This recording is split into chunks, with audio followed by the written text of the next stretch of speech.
कई लोग बिना चप्पल पहने आते हैं, कई लोग जिनके पैर नहीं होते वो भी आते हैं। सरकार चाहती नहीं कि गरीब व्यक्ति आसानी से त्रिवेणी संगम तक पहुंच सके। लोग वहीं से आ रहे वहीं से जा रहे हैं, ज्यादा हालात बुरे हो सकते हैं। ये कैसी व्यवस्था है?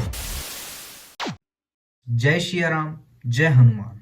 मैं बात करना चाहता हूँ महाकुंभ के बारे में। क्या महाकुंभ में वाकई में भीड़ है या उस भीड़ को क्रिएट किया जा रहा है? क्या महाकुंभ में आम जनता का ही स्नान दुर्लभ है? क्या इन अव्यवस्थाओं का एक मुख्य कारण वीआईपी व्यवस्था है? तो आइए जानते हैं इन बातों को थोड़ा गहराई में जाकर। गहराई में जाने की बात मैं इसलिए कर रहा हूँ क्योंकि मैं खुद महाकुंभ से होकर आया हूँ। बात है 27 जनवरी, रात के लगभग 1-2 बज रहे थे जब हम प्रयागराज पहुंचे। हम वहां पे 4-5 दिन रुकने वाले थे, अयोध्या काशी के भी दर्शन वाले थे। लेकिन हमारे साथ आखिर ऐसा क्या हुआ जिसके कारण हमें बिना अमृत स्नान किए ही वापस आना पड़ा? तो बात स्टार्ट होती है जब हम प्रयागराज पहुंचते हैं। मैं बस जाम की बात नहीं करूंगा क्योंकि उस वक्त लगभग 1 या 2 घंटे का ही जाम था और हम लोगों ने बस के अंदर इतना अच्छा माहौल क्रिएट किया था कि हमें पता नहीं चला। जवानी में बुढ़ापा किसने देखा है। तो जब हम प्रयागराज पहुंचते हैं तो हमने देखा बसों का अपार मेला लगा हुआ है। हेलो गाइस, तो फाइनली हम आ चुके हैं प्रयागराज। हर हर महादेव। हम जहां उतरे थे वहां से त्रिवेणी संगम लगभग 8 किलोमीटर दूर था। हम लोगों ने डिसाइड किया कि हम पैदल ही चले जाते हैं, लेकिन वहां पहुंचकर पता चला कि संगम उस पार है। वो हमें साफ साफ दिख रहा है कि वो हमसे 1 किलोमीटर भी दूर नहीं है। और असली कहानी यहाँ से शुरू होती है। जब हम वहां पहुंचते हैं हमें पता चलता है कि यहाँ से वहां तक जाने के लिए बोट नहीं है, हमें वहां तक पैदल जाना होगा। अब आपको पता चलेगा वहां पर वास्तविकता में उतनी भीड़ नहीं होती, उसको क्रिएट किया जाता है। जब हम वहां से लगभग 2 किलोमीटर चल चुके थे तब गेट नंबर 1 आया। गेट नंबर 1 में आने के बाद हमें पता चला कि ये तो केवल वीआईपी का है। बनाओ अच्छे से बनाओ, वीआईपी लोग को दे रहे हैं लेके जाने के लिए। हमें कहा गया कि गेट नंबर 3 से चले जाओ। जब हम गेट नंबर 3 में पहुंचे तो वो गेट भी बंद था। उन्होंने कहा आगे 6 नंबर पे चल जाओ। 6 नंबर पे पहुंच के पता चला कि उनने बोला 9 में चल जाओ, और ऐसा करते करते हम 12, 13, 14 में पहुंच चुके थे। लेकिन वहां एक भी गेट नहीं खुला था। लोगों को नदी से उस पार जाने ही नहीं दिया जा रहा था। उस समय हमने दिमाग लगाया और छोटी मोटी दुकान वाले वहां जो है उनसे पूछा, तो उन लोगों ने कहा कि ये रोज का है, ये रोज सुबह 5-6 बजे ही गेट खोलते हैं। और जब हम पहुंचे लगभग 2 या 3 बज रहे थे तो हम लोगों ने सोचा हम 3-4 घंटे यहाँ पे क्या करेंगे। तब हमने नदी के किनारे ही सोने का प्लान बनाया और हम नदी के किनारे पन्नी बिछाकर सो गए। लेकिन आपको बता दूं ये एक्चुअली में वही जगह थी जहाँ पर भगदड़ मची और 30-40 लोग मारे गए थे हमारे अगले ही दिन। क्या कभी अंबर से सूर्य बिछड़ता है? वैसे मैं आपको एक बात बताना भूल ही गया, 5-6 बजे भी ये पूरे गेट नहीं खोलते। गेट नंबर 13 ही खोलते, मे बी 13, 14। मतलब आप ही सोचिए शाम के 7-8 बजे से गेटों को बंद किया जाता है सुबह के 5-6 बजे तक, और उस वक्त किसी भी व्यक्ति को अंदर जाने नहीं दिया जाता जब तक उस पे वीआईपी पास ना हो। तो भीड़ क्रिएट होगी या नहीं होगी? बनाओ अच्छे से बनाओ, वीआईपी लोग को दे रहे हैं लेके जाने के लिए। महाकुंभ में आने वाले करोड़ों लोगों को 12 घंटे तक त्रिवेणी संगम में जाने ही नहीं दिया जाता। तो आप ही बताइए भीड़ तो बढ़ेगी ही ना। पीपा पुल को पूरा बर्बाद कर दिया हम लोग का टैक्स का पैसा को यूज करके। और जब इतने सारे लोगों को इकट्ठा किया जाता है और केवल एक ही गेट खोला जाता है तो भगदड़ मचना जाहिर सी बात है।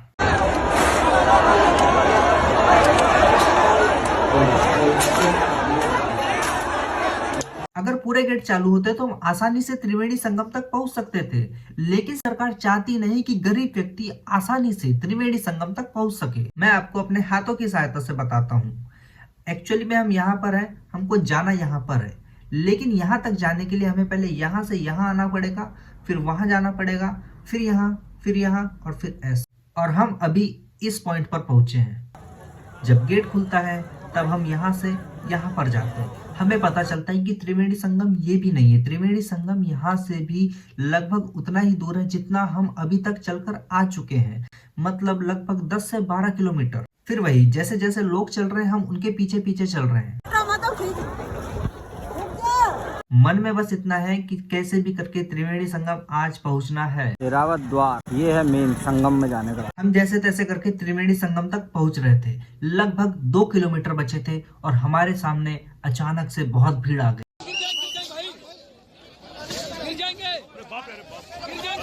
एक्चुअली में वहां पर इतनी भीड़ होती नहीं, लेकिन वहां पर उतनी अच्छी व्यवस्था नहीं की गई थी जितनी अच्छी व्यवस्था की जा सकती थी। व्यवस्था का तात्पर्य मेरा नियम से है। वहां पर कोई भी नियम नहीं था, लोग वहीं से आ रहे वहीं से जा रहे। जब एक ही साथ ऐसा होगा तो वहां पर लोग तो फंसेंगे ना, लोग दबेंगे।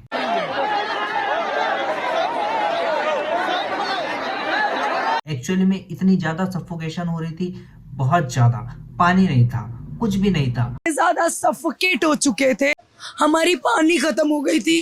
हम गंगा जल फेंक रहे थे लोगों पे एंड लोग अपना हाथ चाट रहे थे। उनके हाथ में पानी था and they were just trying to, हाँ मुझे एक बूंद दे दो, बस एक बूंद। सरकार द्वारा आंकड़े दिए जा रहे हैं कि हमने 100 करोड़ लोगों की व्यवस्था की है। प्रयागराज के इस 45 दिन के आयोजन में 13 जनवरी से 26 फरवरी तक आयोजन होगा महाकुंभ का। इस पूरे आयोजन में 40 करोड़ श्रद्धालु आएंगे, लेकिन तैयारी हमारी होगी 100 करोड़ श्रद्धालुओं की व्यवस्था। लेकिन ये आंकड़े विश्वसनीय नहीं है। सरकार ने केवल अच्छी व्यवस्था वीआईपी के लिए बनाई है, क्योंकि वहां पर एक साइड पूरा मैदान खाली है। अरेल में वीवीआईपी घाट है, यहाँ पे दूर दूर तक मुझे तो कोई भीड़ नहीं दिख रही। तो दूसरी साइड भीड़ से खचाखच भरा हुआ।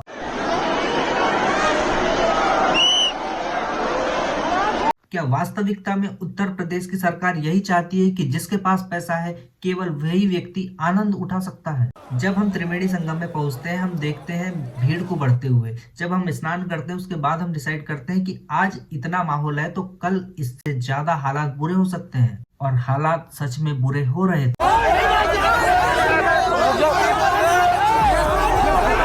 क्योंकि वहां पर चलने की व्यवस्था नहीं थी और उसी वक्त वहां पर अमित शाह जी आ रहे थे, जिस कारण पूरी रोडों को भी बंद कर दिया जा चुका था। आप लोग एक नेता आ रहे हैं, उसके लिए आप लोग पूरा बंद करिए। जो आपने ब्रिज बनाया चौड़ा पूरे काम के लिए, जब पब्लिक ने आपका अगर नेता का सर्विस करा तो नेता का सर्विस करो। आपने स्नान किया कि नहीं किया? सर स्नान किया जाके रुके, उसके बाद निकलने नहीं दे रहा। बोला कोई नेता आ रहा है तो निकलने नहीं दिया हम लोग को। फिर आके पूरी कैसे फाड़ करके निकले हम लोग। हम अपने घर नहीं जा पा रहे।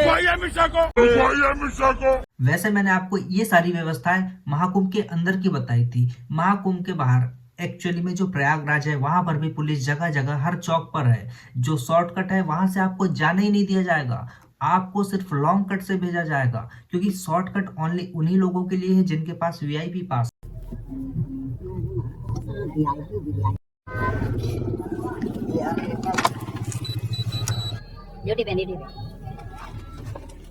चलो हमें इससे भी कोई दिक्कत नहीं है, लेकिन हमारी प्रिय सरकार जरा एक बात बताइए, जिनके पास कार है वो लॉन्ग कट से जा सकते हैं, हमें ही क्यों लॉन्ग कट से भेजना है आपको? जो व्यक्ति पैदल जा रहा है उसे घुमाया जा रहा है और जो व्यक्ति कार से आ रहा है उसे सीधे सीधे अंदर जाने दिया जा रहा है। ये कैसी व्यवस्था है? गेट नंबर 1 को वीआईपी बनाने से अच्छा आप गेट नंबर 10, 11, 12 या 6 के बाद कोई भी ले सकते हैं जो दूर है। हम लोग जो पैदल आ रहे हैं उन लोगों को वहां से भेजने की क्या जरूरत है? वो कार से है ना वीआईपी वाले, तो उनको आप दूर से भी घुमा के ले जा सकते हैं। लेकिन नहीं, आप लोगों को पहली प्राथमिकता वीआईपी को देनी है। माफ करिएगा, आपको बुरा लग सकता है, लेकिन यदि आप गरीबों को प्राथमिकता देंगे तो अगली बार आपकी सरकार भी अच्छे से बनेगी। महाकुंभ हमारा धार्मिक पर्व है। यहाँ पर ऐसे ऐसे लोग आते हैं, अपनी मन्नत लेके आते हैं। कई लोग बिना चप्पल पहने आते हैं, कई लोग जिनके पैर नहीं होते वो भी आते हैं।